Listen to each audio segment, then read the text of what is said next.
আজি আমি আমাৰ ভাৰতীয় জনতা পাৰ্টিৰ কাৰ্যালয়ত ভাৰতীয় জনতা পাৰ্টি আৰু অসম গণ পৰিষদ দলৰ সকলো মুখ্য কাৰ্যকৰ্তাক লৈ বিলাসীপাৰা সমষ্টিৰ কাৰ্যকৰ্তাসমূহক লৈ এখন সভা অনুষ্ঠিত কৰিলোঁ। আগন্তুক নিৰ্বাচন আমি কেনেধৰণে পৰিচালিত কৰিম, আমাৰ মিত্ৰজোঁটৰ ফালৰ পৰা অসম গণ পৰিষদ দলৰ প্ৰাৰ্থী জীৱেশ ৰয়ক প্ৰাৰ্থিত্ব দিয়া হৈছে। গতিকে ইয়াক আমি কেনেধৰণে আগবঢ়াই নিম তাৰ কাৰণে দুয়োটা দলে পৰিকল্পনা কৰিলোঁ আৰু সকলো কাৰ্যকৰ্তাৰ যিটো উৎসাহ দেখিছোঁ, এই উৎসাহৰ পৰা নিশ্চিত যে জীৱেশ ৰয় ডাঙৰীয়া এইবাৰ বিপুল ভোটত বিজয়ী হ'ব। আৰু মই আশা ৰাখোঁ যে বিলাসীপাৰাবাসী ৰাইজে এইবাৰ নিশ্চয়কৈ হিমন্ত বিশ্ব শৰ্মা ডাঙৰীয়াৰ আশীৰ্বাদ প্ৰদান কৰিব, দিলীপ শইকীয়া ডাঙৰীয়াক আশীৰ্বাদ প্ৰদান কৰিব, অতুল বৰা ডাঙৰীয়াক আশীৰ্বাদ প্ৰদান কৰিব। আমাৰ তাততো চাওক, ক'ৰবাত যেতিয়া এটা ঘটনা এনেকুৱা ধৰণৰ ঘোষণা হয়, তেতিয়া মনত এজন দুজন মানুহৰ দুখ থাকে। দুখটো থাকিলে দুখ কেতিয়াবা বাহিৰত ওলাই পৰে, সিমানেই। কণ্ডল বুলি কয়, ভাৰতীয় জনতা পাৰ্টীত কণ্ডলৰ কথাটো চিন্তা কৰিব নালাগে। আমাৰ দলটো সুশৃংখলিত দল। মনত দুখ দুই চাৰিজনৰ আছে, বেছিভাগৰে নিৰাময় হৈছে, দুই চাৰিজনৰ নিৰাময় হ'বলৈ অলপ সময় লাগিব, ইমানেই আৰু। দেখা গৈছে যে ভাৰতীয় জনতা পাৰ্টীৰ এজন সক্ৰিয় কৰ্মী, তেখেতে বিজেপিক টিকেটটো দিয়াৰ বাবে তেওঁ বিজেপিৰ পৰা পদত্যাগ কৰি ইতিমধ্যে তেওঁ নিৰ্দলীয়ভাৱে মনোনয়ন পত্ৰ দাখিল কৰিছে। ইয়াত এইবাৰৰ নিৰ্বাচনটো আমি AGP, বিজেপি বা BPF বুলি খেলা নাই। এইবাৰৰ নিৰ্বাচন খেলিছোঁ ৰাষ্ট্ৰীয় গণতান্ত্ৰিক মৰ্চাই। গতিকে ৰাষ্ট্ৰীয় গণতান্ত্ৰিক মৰ্চাই প্ৰাৰ্থী হিচাপে দিছে সকলোতে। ইয়াতে AGP চিম্বলত নিৰ্বাচন খেলিব, ইমানেই। ক্ষতি কৰিব মইতো নাভাবোঁ। প্ৰতিদ্বন্দ্বী কোন হ'ব জীৱেশ ৰয়? প্ৰতিদ্বন্দ্বী এতিয়া কোন হ'ব সেইটো ধৰিব পৰা নাই, কাৰণ আমি আটাইতকৈ আগত আছোঁ। বাকীবিলাকতো আৰু কংগ্ৰেছো আছে, UDF আছে, ৰাইজৰ দলো আছে, থাকিব আৰু তেওঁলোক কোন ক'ত আগবাঢ়ি যায় নাজানো। এতিয়ালৈকেতো আমি যথেষ্ট সবল স্থিতিত আছোঁ। আপোনাৰ সমষ্টিত আপোনাৰ কি হ'ব?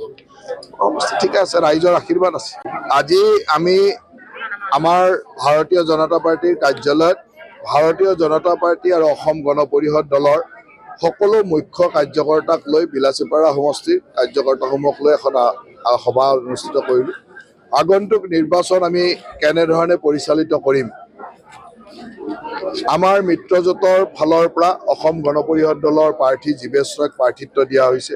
গতিকে ইয়াক আমি কেনেধৰণে আগবঢ়াই নিম তাৰ কাৰণে দুয়োটা দলে পৰিকল্পনা কৰিলোঁ আৰু সকলো কাৰ্যকৰ্তাৰ যিটো উৎসাহ দেখিছোঁ, এই উৎসাহৰ পৰা নিশ্চিত যে জীৱেশ ৰয় ডাঙৰীয়া এইবাৰ বিপুল ভোটত বিজয়ী হ'ব। আৰু মই আশা ৰাখোঁ যে বিলাসীপাৰাবাসী ৰাইজে এইবাৰ নিশ্চয়কৈ হিমন্ত বিশ্ব শৰ্মা ডাঙৰীয়াৰ আশীৰ্বাদ প্ৰদান কৰিব, দিলীপ শইকীয়া ডাঙৰীয়াক আশীৰ্বাদ প্ৰদান কৰিব, অতুল বৰা ডাঙৰীয়াক আশীৰ্বাদ প্ৰদান কৰিব। আমাৰ তাততো চাওক, ক'ৰবাত যেতিয়া এটা ঘটনা এনেকুৱা ধৰণৰ ঘোষণা হয়, তেতিয়া মনত এজন দুজন মানুহৰ দুখ থাকে। দুখটো থাকিলে দুখ কেতিয়াবা বাহিৰত ওলাই পৰে, সিমানেই। কণ্ডল বুলি কয়, ভাৰতীয় জনতা পাৰ্টীত কণ্ডলৰ কথাটো চিন্তা কৰিব নালাগে। আমাৰ দলটো সুশৃংখলিত দল। মনত দুখ দুই চাৰিজনৰ আছে, বেছিভাগৰে নিৰাময় হৈছে, দুই চাৰিজনৰ নিৰাময় হ'বলৈ অলপ সময় লাগিব, ইমানেই আৰু।